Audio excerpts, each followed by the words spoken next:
Okay guys, we're going to do a little segment right now on the razor sharp cardio core workouts of the program, and I want to point out a couple things before we get into the actual structure of the program.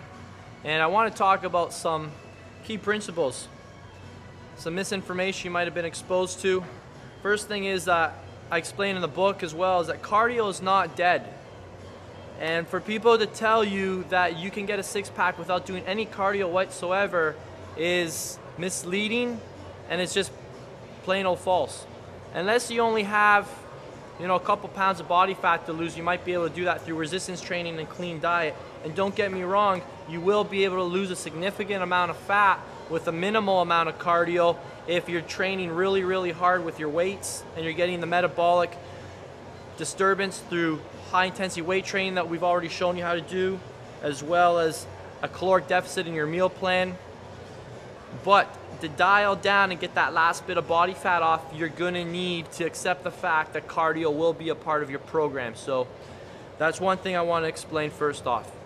So I will say though that most people do an outrageous amount of cardio and rely on it far too much. So don't get me wrong, a cardio-based fat loss program is the most ineffective way to lose fat, but it is one of the pieces of the puzzle after you've put your supplement, after you've put your nutrition plan, your weight training plan, your nutrition plan, and your lifestyle plan together. Next thing I want to touch on is when to do cardio. A lot of people say that training early morning is not effective. It can cause you to lose body fat. The reality is that bodybuilders and fitness models figured this out years and years ago and have discovered that training early in the morning on an empty stomach is an effective way of losing body fat. So if you have the opportunity to do that, I recommend it. What I typically do when I'm training early in the morning is, so I don't go on a complete empty stomach, is I'll have some branched chain amino acids, some creatine, maybe one scoop of protein powder just to help protect my muscle tissue, but I'm pretty much depleted, so I'm gonna get into my fat stores quicker. Another time that I've found from personal experience and with clients to be one of the most effective times to do your cardio is right before bed.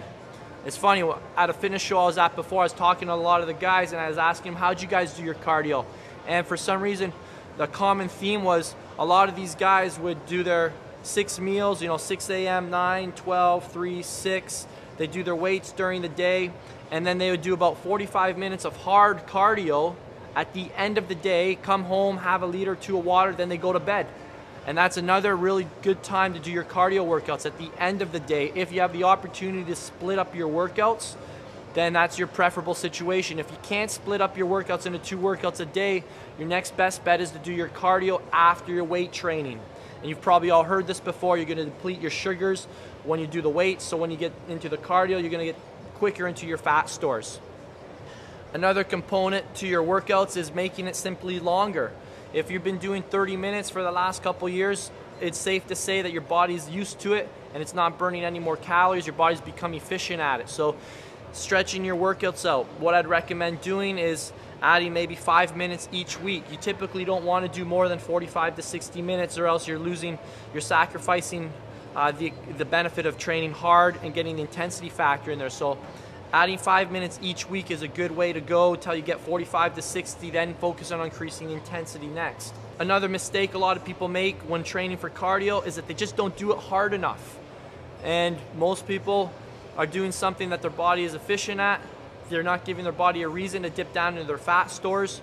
So focusing on increasing that incline, focusing on increasing that speed week by week is very important. You should be focusing on getting fitter. You may not be training for an endurance sport, but your endurance should be improving. You should be getting fitter. You should be able to get those intervals up from 4 or 5 miles per hour walking to eventually 10 to 12 miles per hour sprinting. That goes for the incline too. You might start off on a 3.0 incline, but you want to build that up to 12.0, 15.0. Take the machine, whatever machine you're doing if you're training indoors, to the maximal limit.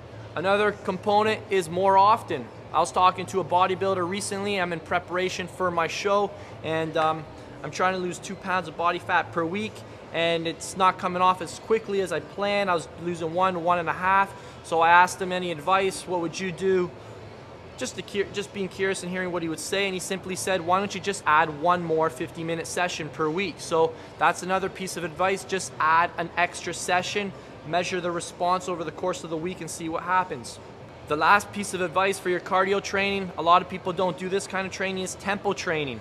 Focus on working at around 75% effort at a longer pace. One of my personal favorite workouts you'll find in the program is starting on a treadmill.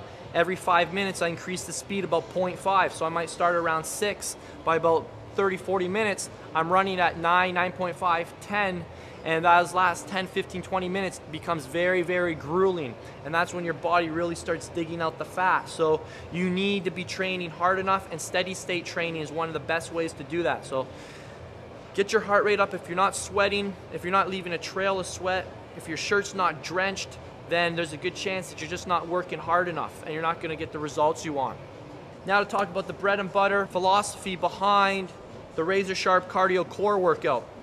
And what we're going to do, instead of doing one 60-minute workout or one 40-minute workout, you're going to do two 20-minute workouts or two 30-minute workouts with a 10 to 15-minute ab workout in between. One of the reasons breaking your cardio into 2 mini sessions with an ab workout in between, the reason that's so effective is because when you come back for the second part is you're more fresh. So you can go harder than you would on the second half of a workout as opposed to not being fresh. So you're going to burn more calories.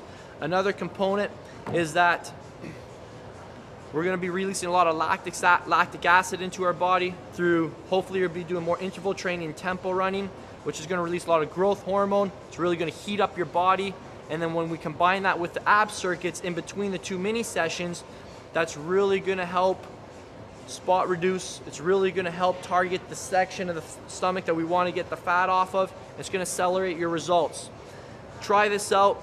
It's one of the most effective ways to lose body fat. Again, it's not the complete puzzle, it's one piece of the puzzle, and I think you're really going to see some impressive results, and not only just physique wise but fitness wise too. So have fun with the cardio workouts. They're all laid out for you in the book, and to your six-pack quest, keep rocking.